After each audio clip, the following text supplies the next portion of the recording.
This circuit is a voltage divider. It will divide the applied voltage into several smaller increments. This provides several voltages that can be used to operate devices requiring different values. For example, we could use 1 voltage to light a bulb, 1 to run a motor, or a combination of voltages to ring a buzzer. There's one problem though. When these devices are connected, a number of changes occur in the voltage divider. We'll find out what these changes are as we discuss loaded voltage dividers. Let's use a different circuit and start by reviewing what we already know about voltage dividers. I'll remove the first trainer and put this one in its place, making the connections to the power source, and of course applying power. Now, we know that when components are connected in series like this, current will flow from the battery through each component and back to the battery. This develops a voltage across each component, and the sum of the voltage drops equals the applied voltage. Well, let's find out what the voltages are in this circuit. To do that, we'll use the PSM6 as a voltmeter. The function switch is on DC volts, and we'll use a range of 10. Now, we'll use the 10-volt range because the applied voltage is 12 volts, and this 12 volts will be distributed around the circuit as long as a reasonable amount of current is flowing. Okay, let's check across each resistor. And when using a voltmeter, remember, we must observe polarity. So across this one, let's call that 3 volts. Moving down to this one, let's call that one 4 volts. And this one, that's 5 volts.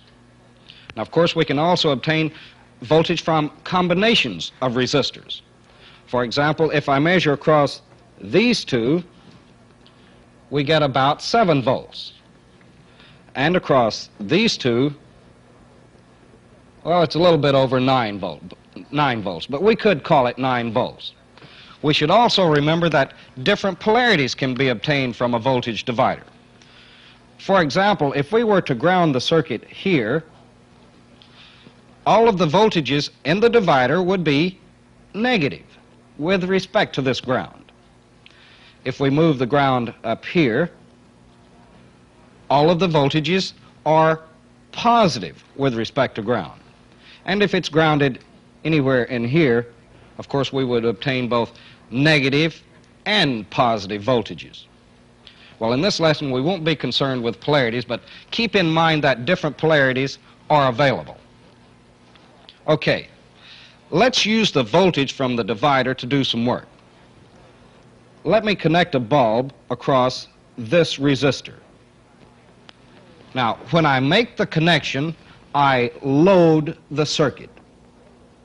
Load means current. So when we load a circuit, we're demanding additional current from the power source. Of course, the component that we're adding out here would be called a load device. So keep in mind, load is current. The device that uses the current is called a load device. Now, this current or load creates a problem. It changes the voltages developed in the divider.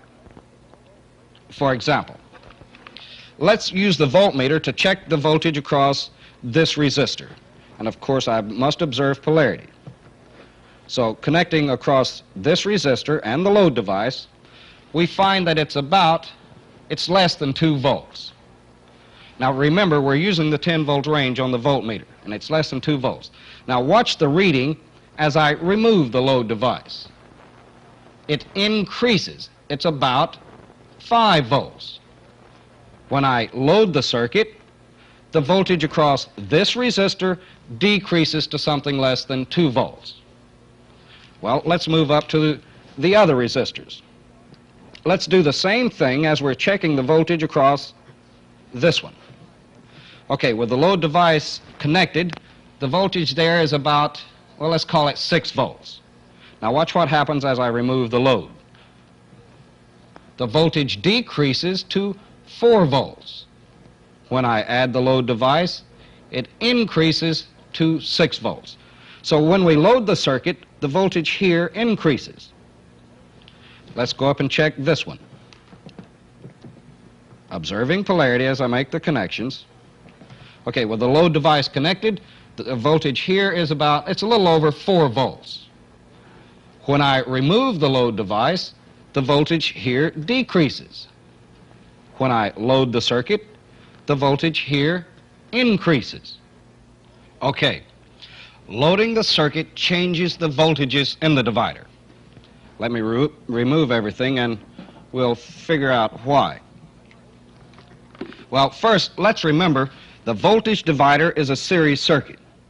But when we add the load device, we're placing it in parallel with the voltage divider resistor. These two components are in parallel. These two are still in series. And you know that adding resistance in parallel decreases the equivalent resistance here.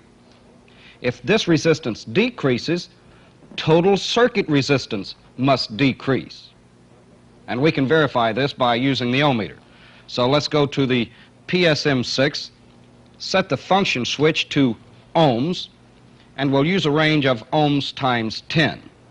Of course, anytime we're using the ohm meter, we must make sure that it's zeroed. And it is. Okay, I'll remove power from the circuit by opening this switch, and I'll take the load device out. Now, let's check the voltage divider resistance first with no load device on the circuit. I'll make the connections here and here. Of course, we're neglecting any meter resistance. Okay, this is the reading with no load device on the circuit.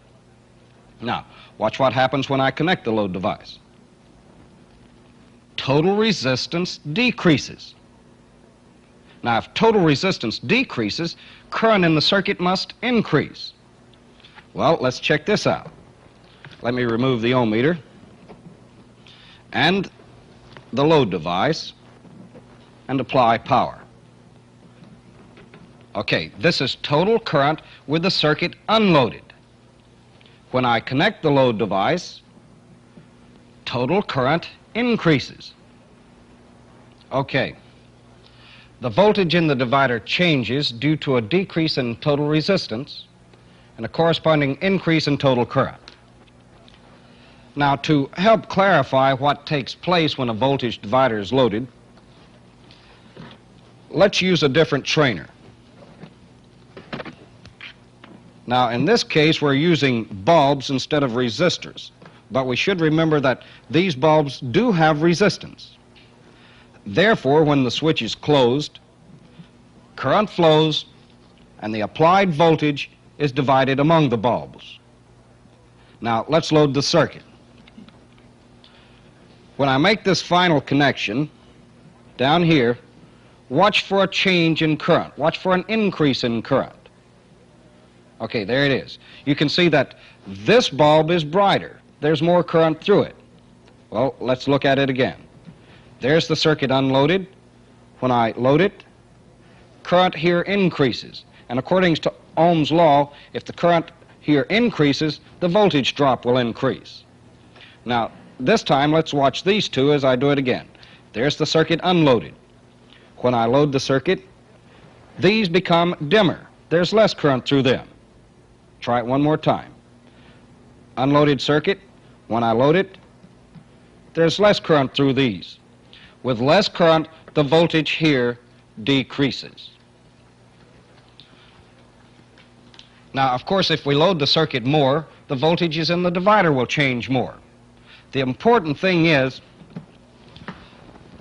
the voltage divider is no longer providing the voltages we started out with. Let's use this diagram and we can see this a little better. This voltage divider has two 6-ohm resistors and one 12-ohm resistor. The power source is 12 volts. With these values of resistance, the voltage drops are 3 volts across each 6-ohm resistor and 6 volts across the 12-ohm resistor. Now, let's add a load device that requires 6 volts to operate. It also has 12 ohms of resistance. we now have two 12-ohm resistors in parallel, so the equivalent resistance is 6 ohms. Essentially, then, we have a circuit with three 6-ohm resistors. This means the applied voltage is equally divided between the resistors. All of the voltage drops have changed. We're only providing 4 volts to the load device instead of 6 volts. We can obtain the required voltages with just a few changes. If we want 6 volts for the load device, we must have 6 volts across the rest of the circuit. Now let's look at this. We want 6 volts across 6 ohms here at the load device, so we must have 6 volts across 6 ohms in the rest of the divider. If we remove one of these resistors, like this, we've accomplished what we set out to do. We have 6 ohms here with 6 volts, 6 ohms here, and 6 volts. The applied voltage is equally divided across the two networks. Okay, we're finally obtaining the voltage we need. But let's think about this for a minute.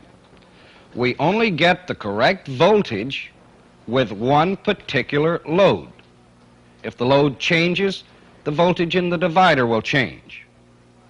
Then we're limiting the use of the voltage divider to one specific load.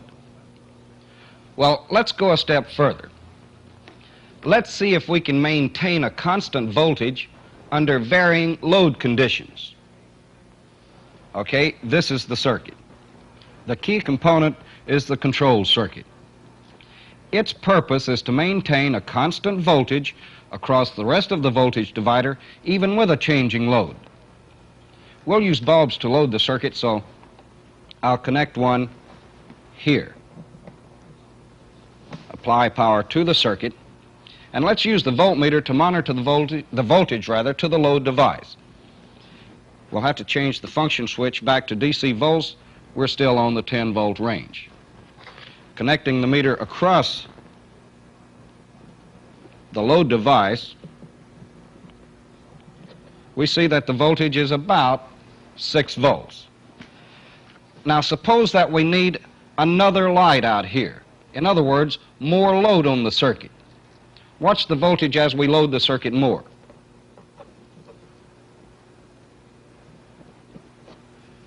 Well, you see the voltage has decreased. However, as soon as the load starts changing out here, the control circuit detects this change. It changes resistance. Well, it's a little bit touchy, so let me get it right on 6 volts. It changes resistance and decreases the voltage across the control circuit. The decrease in voltage here brings the voltage to the load device back to 6 volts. Now let's see it again. I'll remove this bulb, which changes the load on the circuit. The control circuit reacts to that change by altering its voltage drop. When it alters its voltage drop, it brings the voltage to the load device back to its original value. Now, don't be misled by the control circuit that I've used in this demonstration. Actual control circuits are electronic devices that automatically react to the slightest change in the load. They react so fast that for all practical purposes, the load voltage never changes. Now, you'll study these control circuits and their use later on in the course. Okay, let's go over some of the things that we should remember about the loaded voltage divider. Remember, a voltage divider is basically a series circuit that divides the applied voltage into several smaller increments. Remember, though, when the circuit is loaded, all of the voltages in the divider change. Keep in mind that the voltage change is caused by a decrease in total resistance, which allows total current to increase. To get accurate voltages, you must know the amount of load you're placing on the circuit. Remember also that special circuits are used to maintain a constant voltage under varying load conditions. The voltage divider is one of the most versatile and commonly used circuits in electronics. You'll find them in equipment ranging from a small transistor radio to the most complex computer. They'll present no problem if you apply the principles we've covered in this lesson.